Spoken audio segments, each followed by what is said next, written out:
আমি সকলোৱে জানো যে আমাৰ চুলি নখ আদি প্ৰটিনেৰে গঠিত আৰু ই কেতিয়াবা আমাৰ দেহত অভাৱো হ'ব পাৰে। আমি সঘনাই কৰা আইৰনিং, কেতিয়াবা ক'ৰবাত প্ৰগ্ৰেম এটা হ'লে আমি পটককৈ চুলি কোচা আইৰণ কৰি লওঁ, নহয়নে বাৰু? যিসকলে কৰে কমেণ্ট কৰি জনাব দেই। আৰু কেতিয়াবা কেমিকেলযুক্ত শ্বেম্পু আদি কিছুমান কাৰণ ব্যৱহাৰ কৰাৰ কাৰণে আমাৰ চুলি কি হয়, শুকান বা ফ্ৰিজি আৰু ডেমেজ হৈ পৰে, আৰু তেতিয়া আমি এক্সট্ৰা প্ৰটিন হিচাপে আমি কেৰাটিন ট্ৰিটমেণ্টটো ল'ব পাৰোঁ। নমস্কাৰ, সকলোকে মোৰ এটা নতুন ব্লগলৈ স্বাগতম জনাইছোঁ। আৰু আজিৰ ভিডিঅ'টো মই ক'ৰ পৰা আৰম্ভ কৰিছোঁ দেখা পাইছেনে? আজিৰ ভিডিঅ'টো মই আৰম্ভ কৰিছোঁ পাৰ্লাৰ পৰা, যিহেতু এতিয়া কৰিম মই দুটা কেৰাটিন ট্ৰিটমেণ্ট। আৰু এই কেৰাটিন ট্ৰিটমেণ্টটো কেনেকৈ কৰোঁ, কি কৰোঁ, সকলোবিলাক দেখাই যাম। গতিকে চাই থাকিব ভিডিঅ'টো শেষলৈকে। আৰু এই কেৰাটিন ট্ৰিটমেণ্ট মই আগতেও বহুতবাৰ কৰিছোঁ, কিন্তু মই ভিডিঅ' বনোৱা হোৱা নাছিল, গতিকে আজি ভিডিঅ' বনাম, চাই যাব ভিডিঅ'টো। আৰু কেৰাটিনো হৈছে এবিধ প্ৰটিনেই। আৰু এতিয়া দেখিছেনে মই কৰিবলৈ লোৱা চুলি কোচা একেবাৰে শুকান, এয়া কালাৰো আছে। আৰু চুলি কোচা আগতে স্মুথনিঙো কৰা হৈছে, যদিও চুলি কোচা বিৰাট ড্ৰাই। আৰু এটা কথা ইকণতে আপোনালোকক জনাই থওঁ যে কেৰাটিন ট্ৰিটমেণ্ট কৰিলে চুলিখিনি 100% কিন্তু ষ্ট্ৰেইটনিং বা স্মুথনিঙৰ নিচিনা হৈ নাযায়, এটা নেচাৰেল লুক তাত থাকি যায়। আৰু এটা এক্সট্ৰা শ্বাইনিং আহি চুলি কোচা বিৰাট সুন্দৰ হৈ পৰে।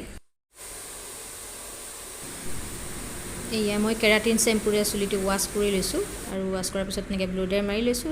80 বা 90% শুকুৱাই ল'ব লাগিব। তাৰপিছতে মই এপ্লাই কৰিলোঁ কেৰাটিন এপ্লাই কৰাৰ পিছত ছেকশ্যন বাই ছেকশ্যন কেৰাটিন এপ্লাই কৰাৰ পিছত এইফালে মই কম কৰিছোঁ, মানে আটাইখিনি চুলিতে প্ৰটিনটো লাগিব। আৰু এই প্ৰটিনটো একচুৱেলি কেৰাটিনটো কৰাটো এটা বহুত হেভি এমাউণ্ট পৰে, সেইকাৰণে আজিকালি ঘৰুৱাভাৱেও কিছুমান কেৰাটিন ট্ৰিটমেণ্ট কৰা দেখা যায়, কিন্তু ইয়াৰ ৰিজাল্ট কেতিয়াও এই কেৰাটিনৰ সমান হ'ব নোৱাৰে, যিহেতু এইটো এটা বহুত ব্যয়বহুল খৰচ হয়। ইয়াত প্ৰডাক্ট উঠাটো বহুত খৰচ হয়। এতিয়া এইফালে মই এইটো দেখিছেনে, কেৰাটিনৰ ট্ৰিটমেণ্ট কৰোঁতে এটা কেৰাটিনৰ দাম কিমান। এইটো হৈছে কেৰাফিউজনৰ কেৰাটিন হয়। ইয়াৰ দামটো চাওক আপোনালোকে, মই ক'ব নাযাওঁ, আপোনালোকে চাই গম পাব ইয়াৰ দাম কিমান। গতিকে এটা ছেটিং দিওঁতে আমি এটা হেভি এমাউণ্ট ল'বলগীয়া হৈ যায় গতিকে ইয়াৰ শ্বেম্পু বা কণ্ডিশ্যনাৰ দামো বহুত পৰি যায়। এয়া দেখা পাইছে আপোনালোকে ইয়াৰ এমাউণ্টটো। এয়া দেখিছেনে 25,200 টকা, গোটেই কিটটোত 30-40 হাজাৰ পৰি যায়গৈ ইনভেষ্ট কৰোঁতে। একোচা দেখিছেনে, একেবাৰে শুকান চুলি। আৰু এইফালে মই কেৰাটিন এপ্লাই কৰি এতিয়া মই চুলিখিনি ফইল কৰি থৈছোঁ, যিহেতু চুলিখিনি এয়াৰ ল'ব নালাগে। এটা নিৰ্দিষ্ট টাইমলৈকে কেৰাটিন ক্ৰীমখিনি এপ্লাই কৰি ৰখাৰ পিছত এতিয়া মই কৰিলোঁ আইৰনিং।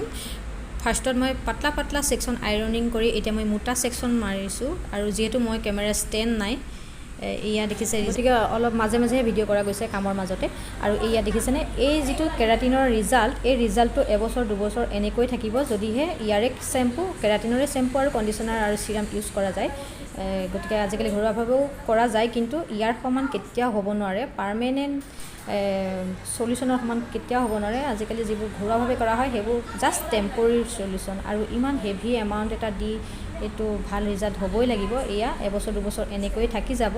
ইয়াত যদিহে কেৰাটিনৰ শ্বেম্পু বা কণ্ডিশ্যনাৰ চিৰাম ল'ব পাৰে, তেতিয়াতো বেষ্ট ৰিজাল্ট থাকি যাব। এতিয়াই কৰিম মই পিছৰ কোচা চুলিত কেৰাটিন ট্ৰিটমেণ্ট। একোচা দেখিছেনে, একেবাৰে বিৰাট শুকান চুলি। এই কোচাত এতিয়া মই কৰিম কেৰাটিন ট্ৰিটমেণ্ট। এয়া আপোনালোকক এবাৰ বিফ'ৰ পিকচাৰটো দেখাই দিছোঁ, আৰু তাৰপিছত আফটাৰ পিকচাৰ দেখাই আছোঁ।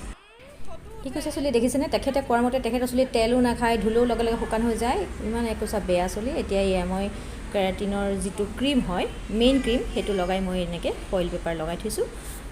আৰু এটা কথা আপোনালোকক মই কওঁ যে কেৰাটিন ট্ৰিটমেণ্টটো কৰাটো ইমান সহজ নহয়। যে কেৰাটিনত আইৰনিং কৰোঁতে এটা যিটো তাৰ ধোঁৱা ওলায়, সেই ধোঁৱাটো শৰীৰৰ কাৰণে খুবেই ক্ষতিকাৰক, আৰু সেই ধোঁৱাটোৱে ইমানেই পুৰে, ক্লাইণ্ট আৰু কৰোঁতাজনক ইমানেই কষ্ট হয়, আৰু সেই ধোঁৱাতে চকু পুৰি একেবাৰে চকু পানী ওলাই যায়, আৰু শৰীৰৰ বাবেও বহুত ক্ষতিকাৰক হয়। তথাপিতো এই ট্ৰিটমেণ্টটো কৰা হয়, বহুত কষ্টকৰ।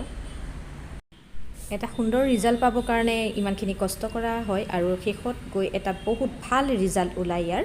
সেইকাৰণে আৰু ইয়াৰ এটা ছেটিঙত কমেও 4,000কৈ ল'ব লাগে, নহ'লে নিমিলে। কাৰণ ইয়াৰ শ্বেম্পু, কণ্ডিশ্যনাৰ, চিৰাম, বাকী যিখিনি মাস্ক, সেইখিনিত বহুত কষ্টলি হয় আৰু বহুত দামী হয়, আৰু সেইকাৰণে আৰু যিগৰাকী কৰে তেওঁৰো বহুত খৰচা হয় এই ট্ৰিটমেণ্টটো কৰিবলৈ যাওঁতে। গতিকে আজিকালি ঘৰুৱাভাৱে কৰি আজিকালি ভেন্দিৰেও কৰা মই ভিডিঅ'ত দেখিছোঁ, কিন্তু এইবিলাক আচলতে 10 টকা ভেন্দিয়ে যদি 4000 দামৰ এটা ট্ৰিটমেণ্ট কৰিব যায়, তেতিয়াহ'লে ভিউজ বঢ়াবৰ কাৰণে এটা ইমান মানে ভিডিঅ'টো এনেকুৱা ধৰণে বনায় যে এক্সাইটেড হৈ যাব যে আপুনি ভেন্দি আৰু এই কেৰাটিন ট্ৰিটমেণ্টৰ লগত যদি কম্পেয়াৰ কৰা যায়, সেইটো কেনেকৈ সম্ভৱ হ'ব বাৰু, যিটো বস্তু একেবাৰে ইম্পচিবল। ভেন্দিয়ে কি কৰিব পাৰে, জাষ্ট এটা টেম্পৰৰী সলিউশ্যন দিব পাৰে, সেইটো কেৰাটিন ট্ৰিটমেণ্টৰ নিচিনা হ'ব পাৰে, কিন্তু ই কেতিয়াও কেৰাটিন ট্ৰিটমেণ্টৰ লগত হ'ব নোৱাৰে। গতিকে সেই ভিডিঅ'টো চাই মই মোৰ এটা ক'ব লগা আছিল যে এইটো কেতিয়াও কেৰাটিন ট্ৰিটমেণ্টৰ সমান হ'ব নোৱাৰে।